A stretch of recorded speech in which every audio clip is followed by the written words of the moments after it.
Hello guys. Kali ini kita bakal bahas sesuatu yang rada-rada sensitif nih, tapi penting banget buat disimak. Pernah nggak sih, lihat orang yang kayaknya hobi banget ngintip, misalnya tetangga yang suka nongol di balik jendela pas kita lagi asik-asiknya nonton drakor. Nah, hobi unik ini bisa jadi bukan sekedar iseng, tapi namanya voyeurisme. Tenang, bukan virus komputer kok. Jadi, voyeurisme itu kayak kelainan gitu deh. Nah, di mana seseorang bisa terangsang secara seksual dengan melihat orang lain yang lagi telanjang, ganti baju, atau lagi enak-enak, tanpa sepengetahuan dan persetujuan orang yang dilihat. Ya, bisa dibilang kayak hobi ngintip yang udah keterlaluan dan nggak bisa ditolerir. Tapi ingat, nggak semua yang suka ngintip itu langsung divonis voyeurisme ya guys. Ada juga yang emang kepo tingkat dewa aja. Bedanya, voyeurisme itu udah sampai tahap mengganggu dan bisa merugikan orang lain. Jadi kalau kamu punya teman yang hobi ngintip kelewat batas, coba deh diajak ngobrol dan kasih pengertian. Siapa tahu mereka butuh bantuan profesional. Nah, biar nggak salah paham, yuk kita kenali ciri-ciri orang yang terindikasi voyeurisme. Ingat, ini cuma ciri-ciri umum ya, bukan patokan mutlak. Pertama, mereka biasanya ngerasa terangsang secara seksual saat mengintip orang lain dalam kondisi privat. Kedua, mereka sering berfantasi tentang aktivitas seksual yang mereka intip. Ketiga, mereka cenderung ngulangin perilaku ngintip ini, bahkan sampai ngerasa ketagihan. Keempat, mereka biasanya ngumpet-ngumpet dan sembunyi-sembunyi saat ngintip. Kelima, mereka nggak peduli sama perasaan orang yang diintip. Keenam, mereka sering ngerekam atau motret objek yang diintip secara diam-diam. Kalau kamu nemuin orang dengan ciri-ciri kayak gini, jangan dibiarin aja ya guys.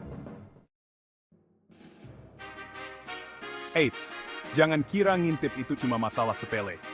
Di Indonesia, voyeurism termasuk tindak pidana loh. Voyeurisme dapat dikategorikan sebagai pelanggaran terhadap kesusilaan dan privasi, yang diatur dalam pasal-pasal KUHP terkait kesusilaan.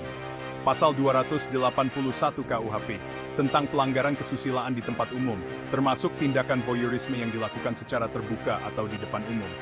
Pasal 282 KUHP, tentang penyebaran materi cabul, yang bisa berlaku jika tindakan voyeuristik direkam dan disebarluaskan. Pasal 27 ayat 1, Undang-Undang ITE, melarang distribusi atau transmisi konten yang melanggar kesusilaan, termasuk konten pribadi seperti gambar atau video dari orang lain yang melibatkan privasi. Jika tindakan voyeurisme melibatkan pembuatan, penyebaran, atau kepemilikan materi yang bersifat pornografi tanpa izin dari objek yang diamati, pelaku dapat dijerat dengan undang-undang pornografi.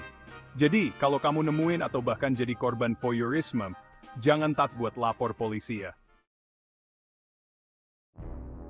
Voyeurisme sebagai kelainan atau gangguan seksual memang dapat dianggap sebagai kondisi psikologis yang mengganggu kemampuan seseorang untuk mengendalikan perilaku tertentu. Namun, hal ini tidak serta-merta membebaskan pelaku dari tanggung jawab pidana. Dalam hukum pidana, pertanggungjawaban pidana terkait dengan kesadaran dan kemampuan pelaku untuk membedakan antara yang benar dan salah, serta apakah pelaku mampu mengendalikan perilakunya. Seseorang yang menderita gangguan jiwa berat, yang menyebabkan ketidakmampuan untuk bertanggung jawab atas tindakannya, bisa mendapatkan pengecualian atau keringanan hukuman. Namun, ini harus dibuktikan dengan pemeriksaan medis atau psikiatris, dan tidak otomatis diterima begitu saja. Jika pelaku voyeurisme mampu membedakan tindakan yang benar dan salah, serta memahami konsekuensi hukum dari tindakannya, maka mereka tetap bisa dikenai sanksi pidana.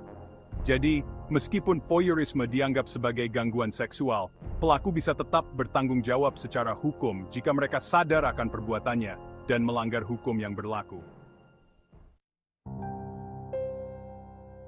Tapi kan cuma ngintip, memahami dampak voyeurisme. Mungkin ada yang berpikir, cuma ngintip doang, nggak ngapa-ngapain kok. Eits, jangan salah, voyeurisme itu punya dampak yang serius banget buat korbannya loh. Pertama, korban bisa ngerasa malu, terhina, dan trauma. Kedua, korban bisa ngalamin depresi, anxiety, bahkan sampai punya keinginan buat bunuh diri. Ketiga, korban bisa aja jadi takut buat bersosialisasi dan gak percaya sama orang lain. Jadi, jangan pernah anggap remeh voyeurisme ya guys. Ini bukan cuma masalah sepele, tapi kejahatan serius yang bisa ngancurin hidup orang lain. Butuh bantuan? Yuk, rangkul dan dukung. Buat kamu yang mungkin punya kecenderungan voyeurisme, jangan takut buat minta bantuannya. Mengakui dan mencari bantuan adalah langkah awal yang penting buat sembuh. Kamu bisa konsultasi ke psikolog atau psikiater untuk dapetin terapi yang tepat. Ingat, voyeurisme itu bisa diatasi dan kamu bisa hidup normal kayak orang lain kok. Buat kita semua, yuk kita sama-sama ciptain lingkungan yang aman dan nyaman buat semua orang. Jangan biarkan voyeurisme merusak hidup orang-orang di sekitar kita.